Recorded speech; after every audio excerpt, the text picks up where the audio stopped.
Good day, good people, and welcome to Real Chicks Rock Presents Real Discussions. I am your host, Michelle Dosberg, and as always, I'm super excited to be here. It is a beautiful day in the neighborhood. Today's not any different exception. I'm just so excited to be here. I love my guest. I cannot wait to talk to her. I have not talked to her in years. She remembers when we were at the other studio and how things were over there. And so now the heavens have opened up. And we're in a beautiful space. But we'll get to all that. First of all, I want to thank all of the new listeners. Thank you so much for taking time and checking us out. Let me give you a little bit about what Real Chicks Rock is all about. We're all about creatively collaborating and connecting with women to raise awareness. We do this by public speaking, mentoring, community service, and the arts. And we've been doing this podcasting arts talk show thing since April 2016. So we've been doing it for a little bit, and we're just so glad to continue to bring good people, good conversations, good dialogue, and all that stuff.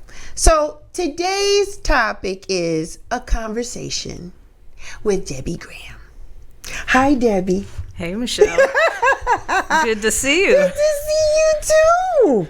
Yeah, I feel like I know you. A little background, because when I first started the brand 11 years ago, and I did an event, my very first event, Debbie Graham was one of the DJs. Party with a Purpose. Party with a Purpose. The club is no longer, what is it, Club Lava? It was called Lava Lounge in Atlanta. And Debbie I asked her, it's like, I'm doing this event and, it's Party with a Purpose and people will bring clothes and we'll give it to the homeless people. And will you be a DJ? And she was like, sure.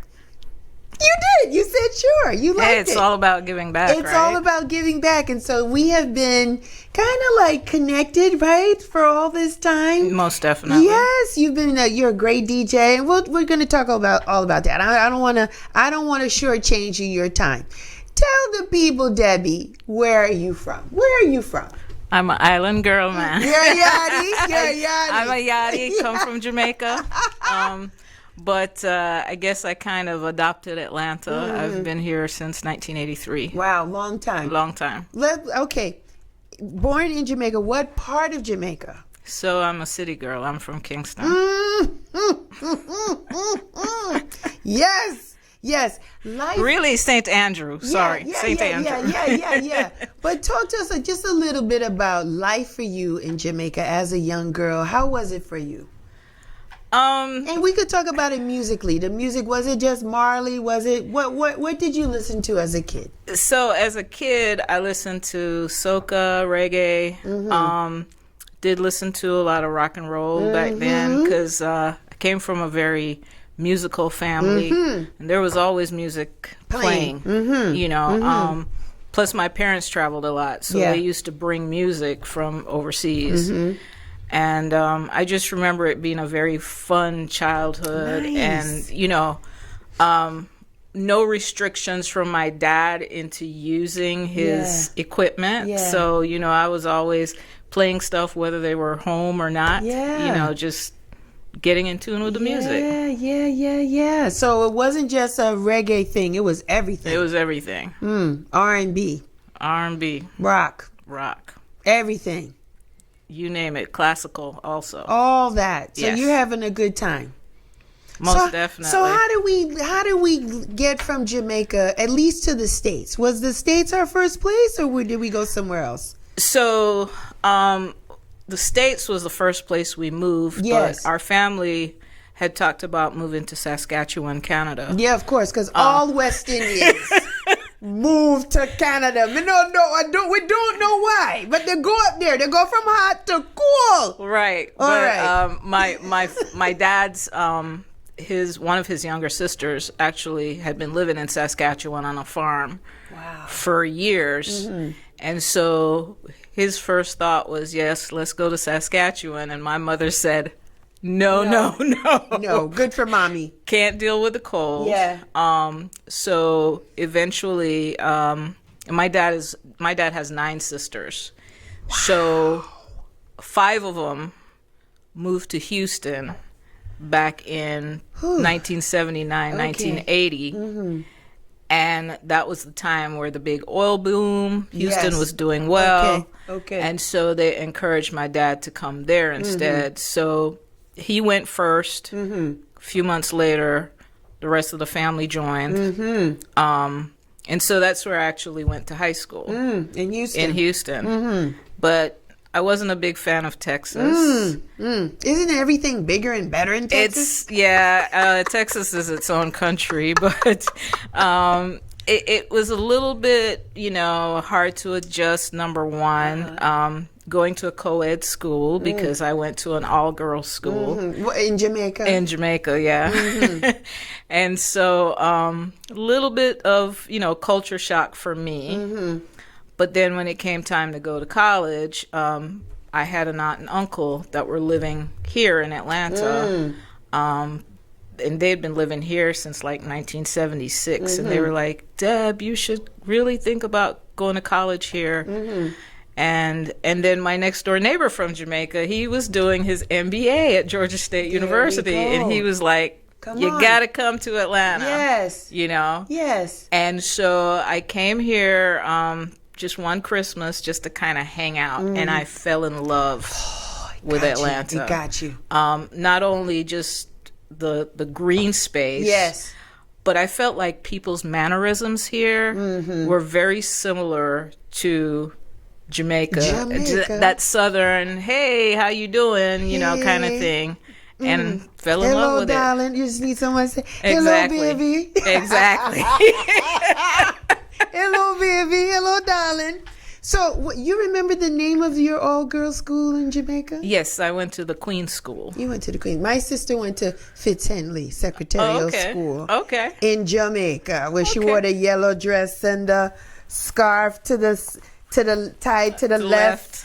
Looking like, and everybody looked the same. The people at Jamaica National Bank wore uniforms. Air Jamaica. Everybody looked the same. That was the thing, that scarf. And pantyhose in the heat. She did not like that. She didn't like that part. It was too hot to wear pantyhose, but she had to wear it. That was part of the uniform. Yeah. So you got family in Houston, but then you have an aunt and uncle in Jamaica. In Atlanta. And so what college did you attend college here? Yes, so I went to Georgia State. You did? Yeah, for undergrad. Nice. Yeah. Did you like it? I did. Even though it was a commuter school at the time, there were no dorms. But I really built a really strong network at Georgia State, especially with the Caribbean students. Of course. Which is how the serious DJing started. All right. Yeah, just come on and segue into that. So, a lot of music growing up in Jamaica, in Kingston primarily, ideally. Right. Family, they're very cultured, nice people, good time growing up as a kid. You move to Atlanta. You connect with other Caribbean folks. And so how did this happen? Was it somebody having a party and asked you to play? Like, how did you get into DJing? So I always felt like I wanted to DJ because I had seen people do it. But again, back then, you didn't really see females DJing. So I was vice president of the Caribbean Students Union at Georgia State. So we decided to have parties because that's what Caribbean people do, right? So I met up, with the group or whatever, and they're like, well, we need a DJ for the party, blah, blah, blah. So I had a friend that was dating a DJ. He's from New York. Parents are from Jamaica. Yes. And he and I connected. He showed me some basics. Right. And that's how it started. Wow. So I was playing parties for the Caribbean Students Union. Even we would do, at Georgia State, we had this 10 o'clock break every day. We'd set up in front of the library and get the restaurants to donate little cocktail patties and, you know, try to promote the party that way. We had music playing, then we said, hey, if you like this, then come to the party. Come to the party tonight. Yes. You know, and there were a couple of clubs in Decatur that, you know, were open to us bringing in the students. And that's how it started. And then as time went by, I started hanging out with that particular DJ, and he would have me handle the DJ booth while he was taking a bathroom break. So I guess clubs and parties, right? Yeah. Actually, it was a club on Memorial Drive called Visage, and I was playing reggae then. And then when I started playing, like, other DJs started coming around me, and they started showing me different techniques, etc. So, and you caught the bug. And I caught the bug. What about it caught you? Was it the fact that you could put on a record and see the reaction of people, or what was it for you? It was a combination of things. I just feel like that's always been my happy place. So no matter what I had going on in life, you know, you put the music on, you just feel better. And then, yes, the icing on the cake is seeing how people react when you play music. So And so you went from just a feeling, let me run to the bathroom, take a break, catch a drink at the bar or whatever, to like starting to DJ for parties on your own, right? Exactly. So when that whole reggae thing kind of died down with me, you know, I started getting into house music, and everybody's like, but house wasn't popular in Atlanta. No. So my college roommate, who's from California, she had this mixtape that had, you know, Marshall Jefferson, you know, Farley, you name it. It was on that mixtape. Nice. I still have that cassette. No, you do not. You should have brought it today. Let me touch it. It's like this little pink and yellow Memorex tape. Come on. Because Memorex used to be, was the tape that they're using for this. Yeah. Right. So before Maxell. Yes. You know. Come on, Debbie. So she used to play that tape every single day, and I was like, man. But I was calling it club music because that's what I knew it as. Okay. You know, because I used to spend my summers in New York, you know, listening to WBLS, and, you know, for me, that was like club music. Didn't know it as house music. Come on. So, so I was like, I wonder where I can find some of this stuff. Now, I was working at a record store at the time. Turtles Records and Tapes. I remember You remember Turtles? So, so I started off with Camelot Music first, but it was at Lenox Mall. Yes. And, you know, we were all into Sade and all that stuff, you know. So then, I felt like I couldn't get anywhere with Camelot because for me, it's all about climbing the ladder. So I went and applied for a job at Turtles, and they saw that I had experience at Camelot, and they're like, "Oh, we'll hire you for $5.25 an hour," you know. But to me, did she say $4.25? It was $5.25. It was $5.25. $5.25. Yeah. Wow. But for me, you know, it was just the experience, you know, and being able to meet with a lot of the reps from the record companies, because back then they used to come in with their promos and do, you know, put up the flyers, et cetera, et cetera. A real store. And if you linked up with them, meaning, you know, just treated them well, they're like, oh, we got an extra copy in the car. Here you go. You know. Even though I had already started a huge record collection. So I started at the one, there was a Turtles right at Highland and Ponce, right over there where that movie theater is. Okay. So, but that Turtles was known as like the new age. You know, we used to listen to Brian Ferry. You know, so, but again, that opened my eyes to other music that was out there. Yes. And I will not forget the day when RuPaul walked into that store. He had first album out. It was called, and I don't know if I could say it, Sex Freak. Oh. Came in to see how the record was doing. Yeah. And we were selling it because just in that neighborhood, yes. I mean, yes. that was the stuff everybody was listening to. That is correct. Yes, yes.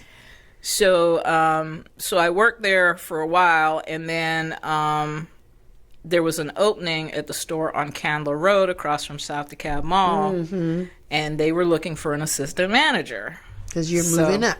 I'm trying to move up. You're moving up. So I transferred to that store, and then that store was kind of known as the jazz store. Oh. You know, everybody wanted to come in and get their, you know, Kenny G, George Howard, you know, Najee, you know, whatever. But there was a gentleman there that worked with me, this guy named Mike, who was from Chicago. Yeah, well, there it is. And that's when it really started. There you go. Because, you know, albums would come in, and sometimes we wouldn't get promos because, you know, the record company was only trying to push like the major stuff, right?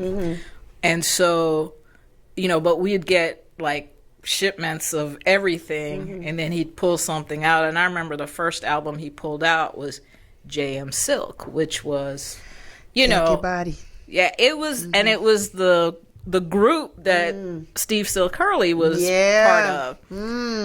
And so he would play that record every single day, and I was like, man, I love this.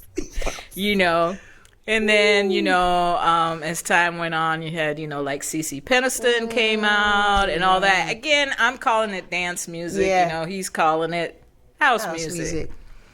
So, so at that time, and I'm still in school, but loved to entertain, started doing parties at my house. And I would cook. Of course. You know. Come on, man. I would cook and invite my friends over. And DJ? And DJ. Woo-hoo-hoo. And so this is how, I guess, the club thing started. So I have a friend, shout out to D. Baker, who now lives in New York. But D had a friend who was a promoter in Miami that was moving to Atlanta and was going to start throwing parties. So D said, Deb, you're good. So I'm going to introduce you to, her name was Lisa Cox. And so I said, sure, you know, I'll talk to her. You know, I still just having a good time. I'm not thinking about the skill level or anything like that. So I met with Lisa, and Lisa said, yeah, I hear, you know, you play house music, and that's pretty much, you know, what we do at my parties. Yeah, we'll play a little bit of hip hop just because now we're in Atlanta, and that's kind of a different scene. And she had brought a DJ from Miami, but he was playing more like EDM style. And so, so, you know, I said, hey, if you allow me to play and people dance, you pay me. If not, you don't have to pay me. Okay? So I ended up working for her for like 3.5 years. With pay. With pay. Even better than you get paid now, but that's another story. That's another story for another day. Yeah. So they come in town. Listen, I need this DJ. I hear you're good. Come on and play. And you're like, if I don't make the people dance, you don't have to pay me. And you work for that person for 3.5 years. And of course, because you were good in that space, people wanted you, right? You started getting more work. Yeah. So I basically had a residency at Club Jaguars with this deal. But on the side, everybody was calling me to do birthday parties, and it was people that had been coming to the club. Exactly. So I was probably doing 5 or 6 parties a month. Wow. You know, but at that time, you know, my equipment was crap. I didn't even have professional speakers. I was like wiring up house speakers, you know, but it worked. It worked. It worked for what it was. Right. You know, and, you know, I felt like the more these people were calling me, then I could definitely go out and actually buy some professional equipment, you know. Right. Excuse me. I was using, well, a friend of mine felt bad for me. Actually, the first DJ that had me handling the booth at the reggae bar. So he gave me a mixer, you know, and so I was using that, but like my turntables, they were Techniques, but they were not 1200s, you know. You had to kind of, it didn't even have pitch control. You had to kind of use your hand and, you know, move it around. Yes. Started from the bottom, now we're here. Look at that. Wow. I didn't know. Now, in all the years that I've known you, I didn't know that the equipment you first started out on was Oh, yeah. Didn't know that.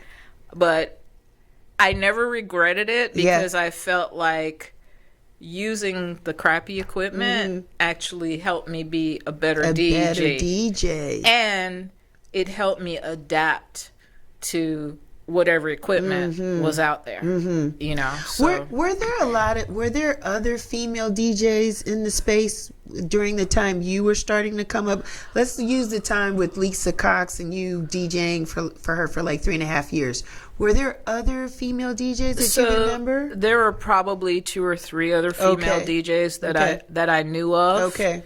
But as far as I know, they weren't getting booked like me. They, you know, because, you know, I guess there was no consistency on their part, or they had some other things going on. So, you know, one of the DJs, Lisa had actually invited to play with me at Jaguars. But I think her style was not the style the crowd was ready for. And so I don't think she ever got called back. Okay. You know? Okay. Yeah. And she used to work at Turtles, too. Wow. Turtles was producing DJs. Was producing DJs. Wow. Yeah. So it's just been skill set for you. It's never really been about gender. It's just like, she can play. Yeah. She's a good DJ. Put her on. And that's like the way I look at other DJs too. I don't look at whether they're male or female. Just, do you have the skill set? Like, are your transitions tight, or are you train wrecking every time, or are you playing the same song? Are you playing the same songs every all DJ? The time. And every DJ's playing too. You've got to know how to introduce new music. You know, because we're here to educate the dance floor, you know, and that's one of the things I see today that's lacking. You know, everybody's playing the same 10 songs, and it's like, guys, you know, put some, even if it's just one new track, right? You know, because you never know. I said it. I said it on my board. Yeah, I say it. And, you know, I have an opportunity, because I'm a house head, okay, for the new people. I'm a house head. I like house music. And most of my events would have house music as the underground or the current or the backdrop. Always. It just makes me feel good. It's happy music. It's happy music. Yeah. Makes the people that come in there, they feel good. It's calming. People are not riled. They that's my song. They might want to move a little bit. It's really good. But I feel that a lot of times, you know, when I do go outside of house, I'll go to an R&B. So I can predict what they're going to play.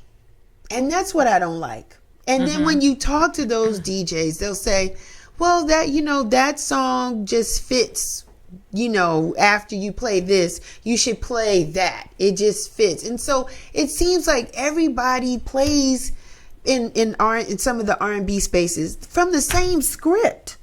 Right. And I feel like I don't even need to go because I know what you're going to play. You're not going to woo me. You're not going to do anything different.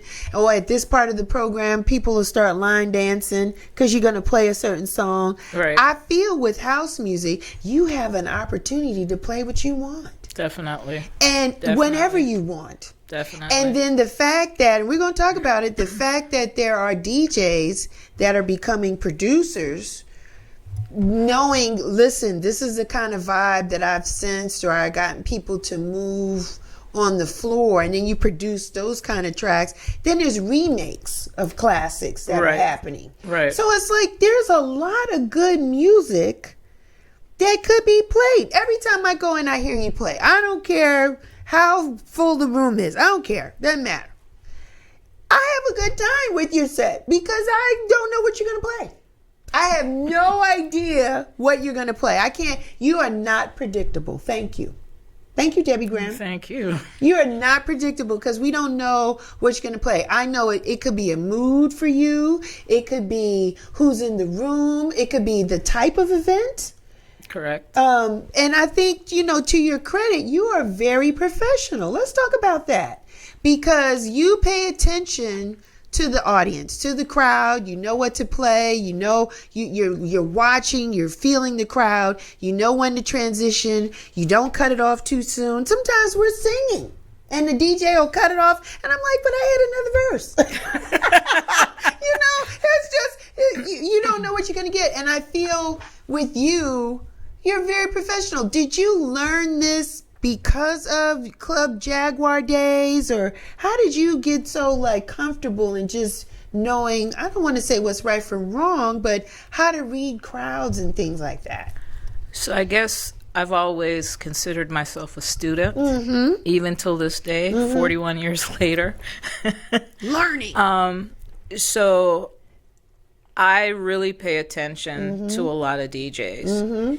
And if I can shout out, Ron Pullman was one of the DJs that I would study. Yes, he's very good. Ron Pullman is excellent. And he's a very technical, he's very good DJ. And I watch how Ron, watches the crowd, and then he just knows what his next move is going to be. He makes a move. He makes us move. So for me, I study. I feel like you have to put the work in. There are a lot of DJs out there, especially now because technology has allowed, new DJs to come in and learn how to play quickly, but they don't know the fundamentals. I watch DJs who never look up from their equipment. They never make eye contact with the crowd. And that's huge. As you mentioned, my style can change.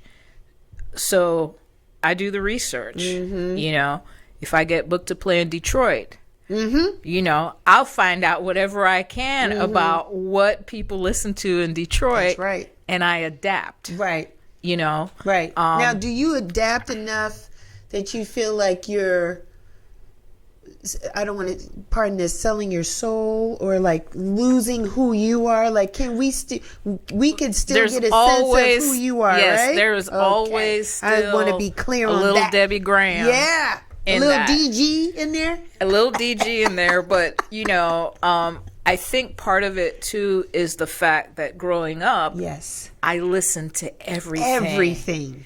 So I feel like my style of playing is just bringing some of that, that old school fundamental stuff, and, that's why I feel like, I can play for different crowds in Atlanta. Yeah, you can.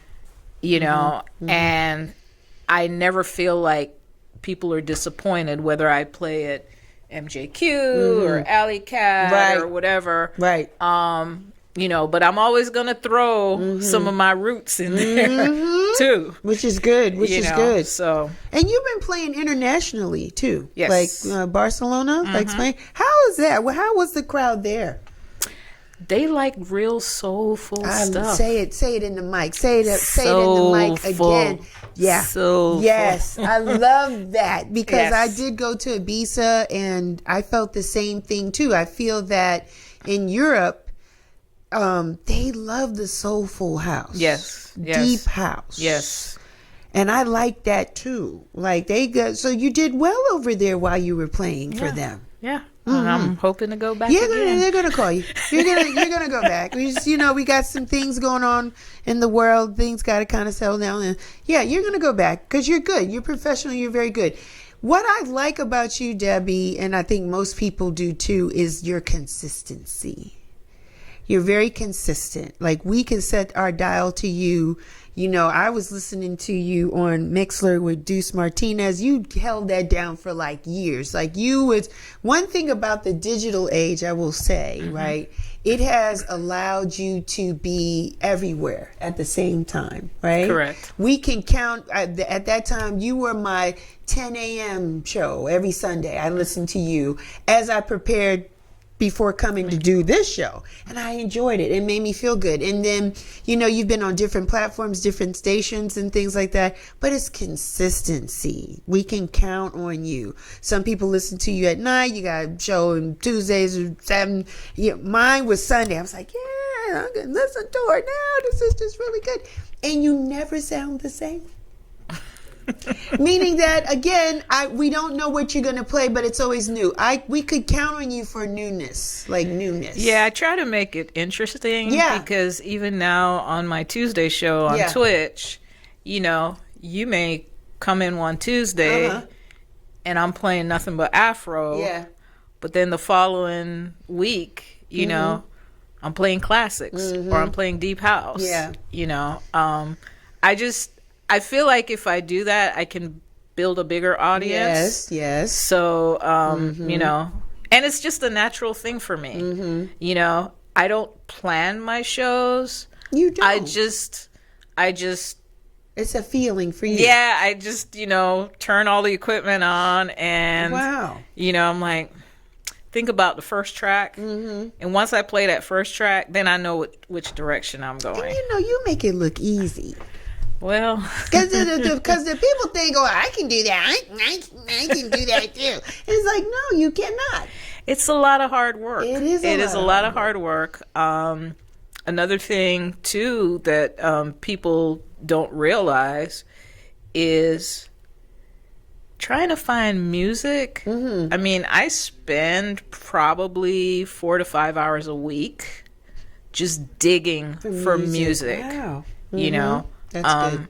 Like this morning, I was online for 3 hours. Listening. Just looking and listening and saying, hey, what did I miss that wasn't on the top 100? But it sounds good to me, And then I have all my little folders set up or my little carts set up, and drop it in. And then, if I have a gig coming up, I'm like, maybe I should go ahead and buy this music because I'm going to try it out at this gig. Are there any other DJs? You shouted out Ron Pullman, rightly so. He's really good at what he does. And one of the architects, if you will, for house music here in Atlanta. Let's just say that. Give him his flowers while he's here. Is there anyone else that inspires you or influences you musically? And you don't have to share a name. But is there anybody that you listen to? There's several people. Good. There's several people I listen to. That's good.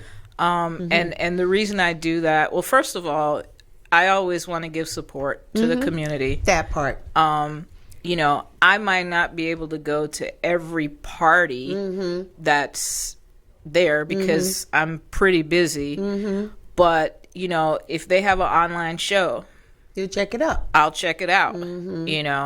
I'm just gonna say, I love watching Salah play. I love watching Kemet play. Yeah, those guys are just like they're beasts. Exactly. They destroyed the Hyde Museum, and it's so weird because they're quiet assassins. Nice. Yes, that's what I call them. Quiet assassins. Yeah, they're very good. They're very good. And so, I know I can't always, go to Kemet's events. But sometimes, because Kemet does a show on Tuesday too on Twitch, so I'll raid into his show, and bring my listeners over who maybe not familiar, they're not familiar with him, so they're like, oh, that's that guy. That's that song. He's so good. He's good. He'll drop Rolling Stones in the middle of the thing. Ooh, ooh, ooh, ooh. I miss you. He'll just drop it and it'll just be so good. I have to admit, when we were in the COVID years, I was on everybody's Twitch. I was. Now that we're outside, I'm a flat lever. I'm not. I don't listen as much because I'm out. And understandably so. I'm out, and I feel bad because I'm not. Because I was supporting, like doing stars and trying, because I understood how important this was. For us to support DJs during this time, because you guys were giving us life. It was a sense of hope. Like we didn't know how long we were going to be indoors, but you provided entertainment for us. Like for that hour or two, however long you played, took our mind off of what was really happening. You know what I mean? Yeah, and I mean it was kind of like a mental health thing for me too, to play, because. As you know, in the daytime, I'm in the medical thing, and we were busy. Yeah. We were super busy. I was working 70, 80 hours a week, and the music was my escape. Your outlet. Yeah. Your outlet. Because you've been DJing for so long, and now you're producing tracks now. I'm trying. You're a producer. Now you could wear a producer's hat. What's your love, DJing or producing?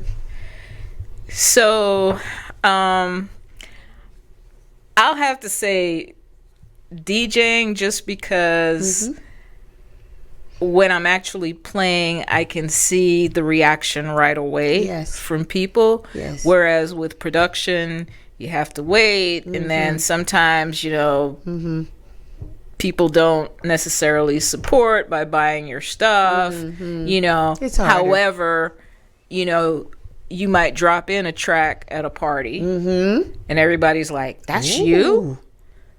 And then next thing I know, Bandcamp is like, you got money. That's a good problem to have.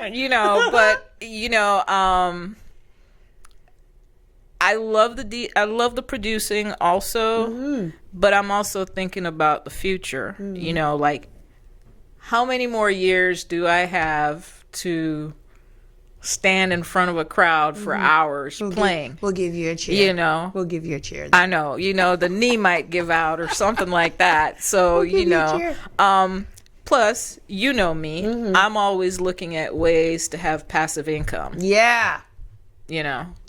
So those that know, if you ever want to get in business with this lady, her question is going to be, well, I hear you and I understand, but what's your budget?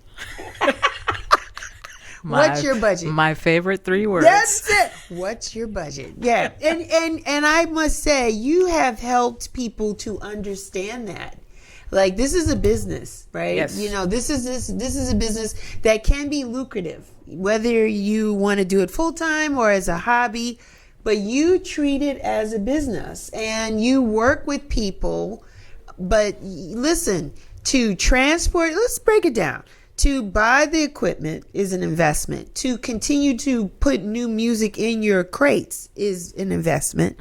To move the music, the equipment to said event or place, time, energy, transportation costs. Like, this is not a free thing. No, it's not. No, because it's speakers, it's mixers, it's the board, it's the whole thing. And that stuff is heavy. It's heavy because it's real stuff. Exactly. Yeah, this is real stuff that's going on. So, nothing is for free, is what we're saying. And time is money. Time is money.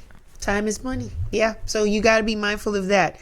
What would you say, Debbie, because we talked about COVID, and because people were inside, there was opportunity for people to hone in on a new skill. Right. So we have these people. We have people that are having merged, as DJs, men and women, young and old, right? What would you say to somebody that's new in this profession? What would you say to inspire them or get them on the right track, or some words of advice that you could share to somebody new in the space of DJing?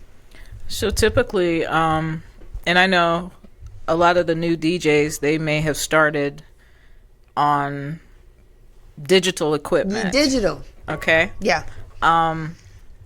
If they have that love, I encourage them, hey, go back to the basics. Learn how to spin on vinyl.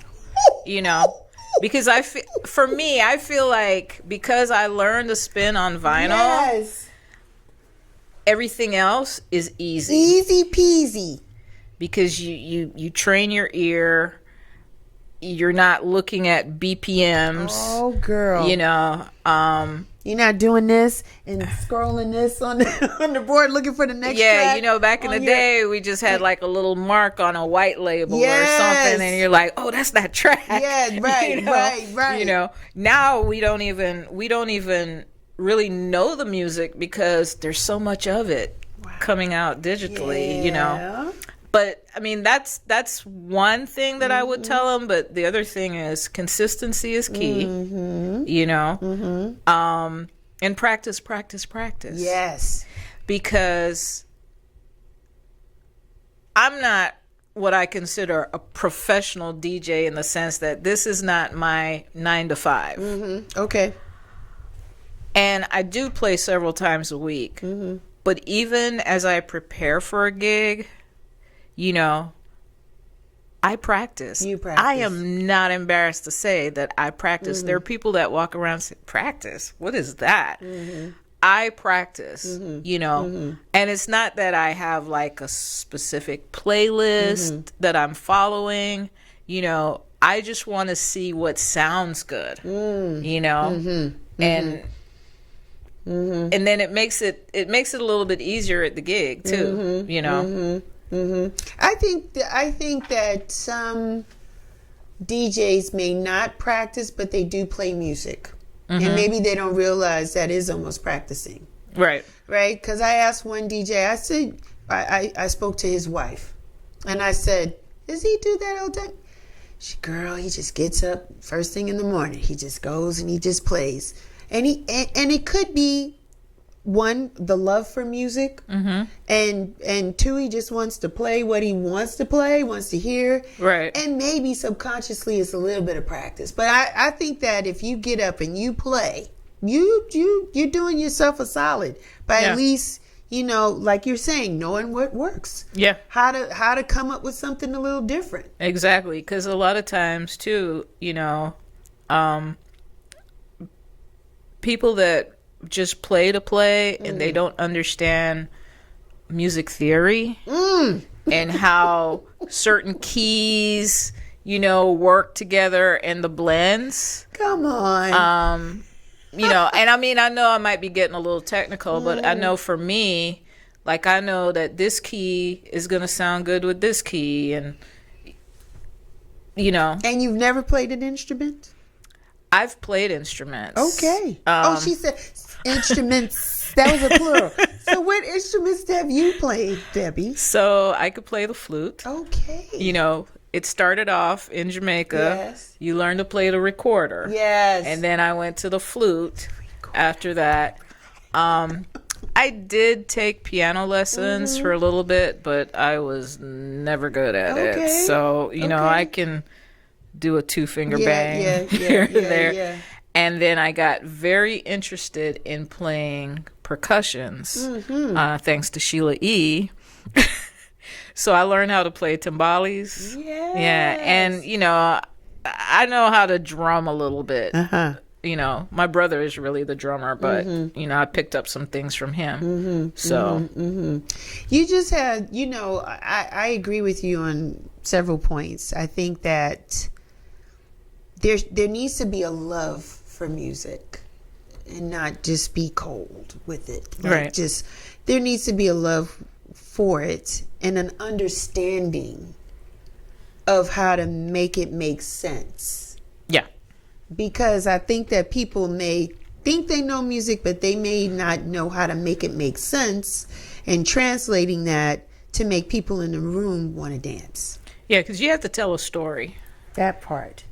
You have to tell a story. That part. And if people get the story, they're going to start dancing. Yeah. Either tell a story or make people feel good. One of the two. Yeah. One of the two.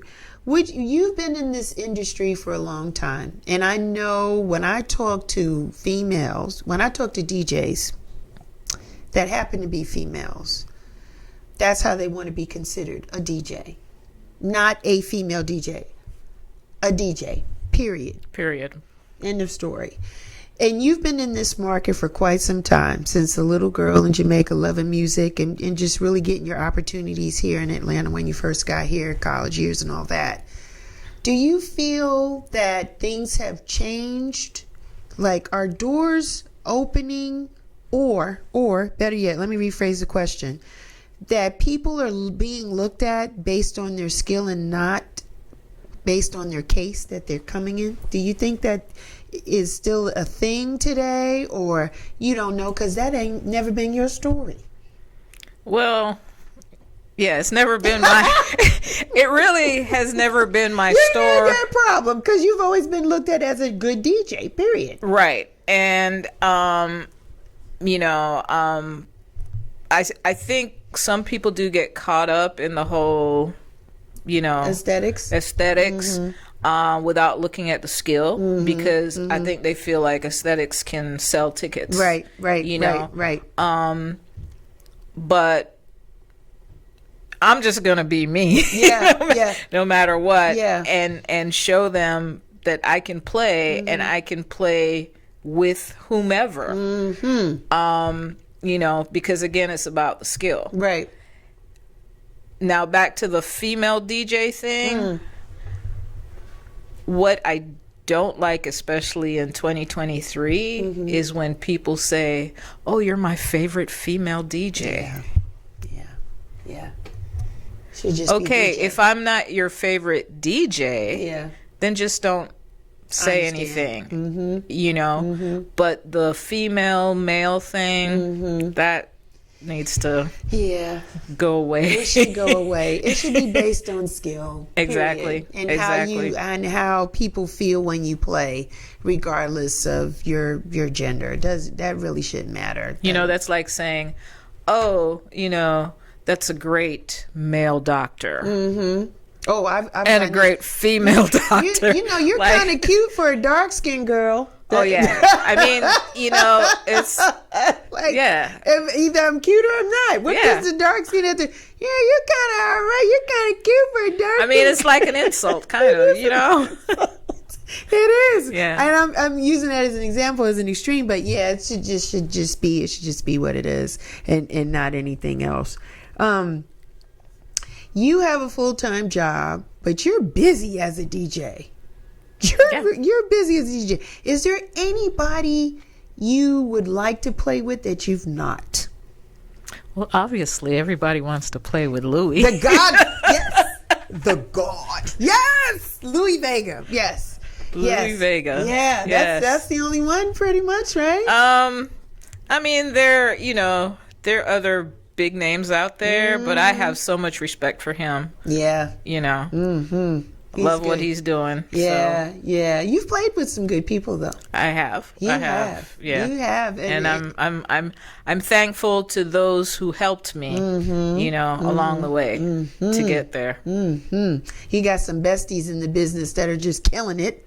They're on a boat somewhere. I'm trying to get that one on the show. Yeah, I'm talking to you. You know who it is. She's so busy. But those are good examples. Like, those are women, I believe, or just people in your life that make you strive for more. Like, because you see that they're doing it. You're like, and you got to have good role models. I think you have surrounded yourself with good people. Role models to encourage you, hold you accountable as a DJ. Most definitely. Yeah, and now they're starting to hold me accountable as a producer. Yeah. Right. So your levels are going up because of the people that believe in you as an artist. You're an artist, Deb. You know that? Never thought about it that way. I guess I am. You're an artist. Yeah, you're not just a DJ. You're an artist because you're a musician. You're a DJ. You produce the music. What's next for you? What do you want to see yourself doing? You're talking about, well, I'm getting a little, can't do this forever. Like, what do you want to do? What's next for you? I would say in the next 5 years, because I just have to break it up in increments, Yeah, you have to. I really want to do a lot more traveling and playing overseas. So that'd be great. That's something that I'm working on. Yeah, it's going to happen. Do you have what I like to see? I always encourage us because we are maturing, right? And it would be so selfish of us to not be here and in-house music just go and not knocking Beyonce. God, thank you. But it had always been here before you started breaking our soul. Right? Yeah, but I mean, to be honest, I'm not gonna knock Beyonce because she's really opened it up to people who would probably never listen to it, to house music. Okay, that's a good segue. So I would say because of this opening, do we have an opportunity to mentor more people, or how are we making sure that all of this beautiful knowledge and consistency and professionalism that you have can be passed on? Are people showing interest more now that Beyonce has done what she's done? I think so, for sure. And then for me, I love to teach. I think in my other life I was a teacher. So, I'd like to do more workshops. Yes. To teach the younger generation how to do this. Yeah, we've seen you do that with the Women's House Music Collective.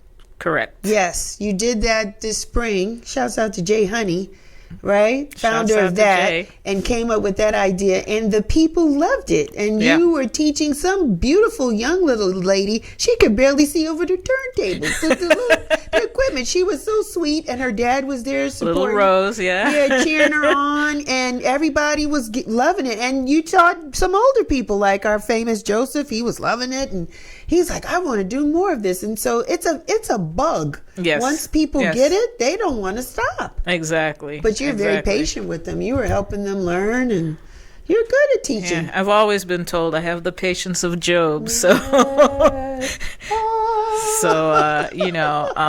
but I love doing that too. It makes me happy because, like you said, after our generation, people weren't really into house. Yeah. So who's going to carry it on? That's what who's going to carry the torch? Yes. So, we have to start mentoring these kids. And, as you see, there are a couple of kids coming out of like New York. You have Justin Miles, Just the DJ, who's doing a fantastic job. Amira's a little bit more grown up now.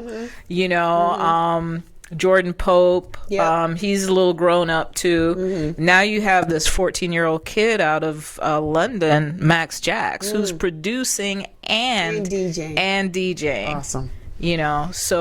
So I like see that stuff. That makes me happy when I see that. But we got to spread the word even more. Sure do.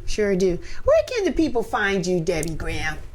So, you can go to my Instagram page, which is DJ Debbie Graham ATL. I actually have all my links located on IG or Facebook, Debbie Graham. Have Mixcloud, which is Debbie Graham. Debbie Graham. She's easy to find. DJ Deb in the background. Some of you know me as DJ Deb. And some people still call me DJ Deb, but rebranding,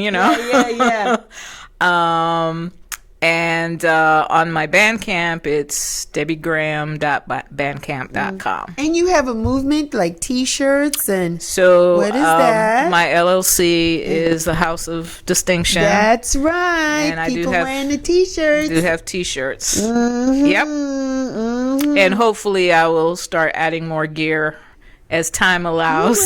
You will. Well, listen, I want to say thank you for being a curator of good music. Good sounds, making the people feel good, having a good time, making us dance for all these years. I hope you continue to do it. Just don't stop. We appreciate you. Thank you so much. Thanks for the invite, Michelle. Yeah, always. Yeah, man. It was way overdue. You should have been here a long time ago, but nothing happens before it's time. That's true. So that I believe in. So listen, people. You know me. Real Chicks Rock. I'm everywhere. I'm on Instagram. I'm on Twitter, which is now X. Facebook. I got, go to the website, realchicksrock.com. We got t-shirts and merch out there. Go cop you some. Get that. Go to the YouTube channel, Real Chicks Rock. Subscribe, hit the notify bell so you don't miss another show. And you know what? Debbie doesn't even know, but this is how I end my show. I love Frankie Crocker. Yes, born and raised off 107.5 WBLS in New York, and he would end his show this way every time. He would say, may you live to be 100, and I would live to be 100 minus a day, so that I never knew that beautiful people like you had passed away. Until next time, thank you for checking out Real Chicks Rock Presents Real Discussions. Be sure to subscribe so you don't miss our next show.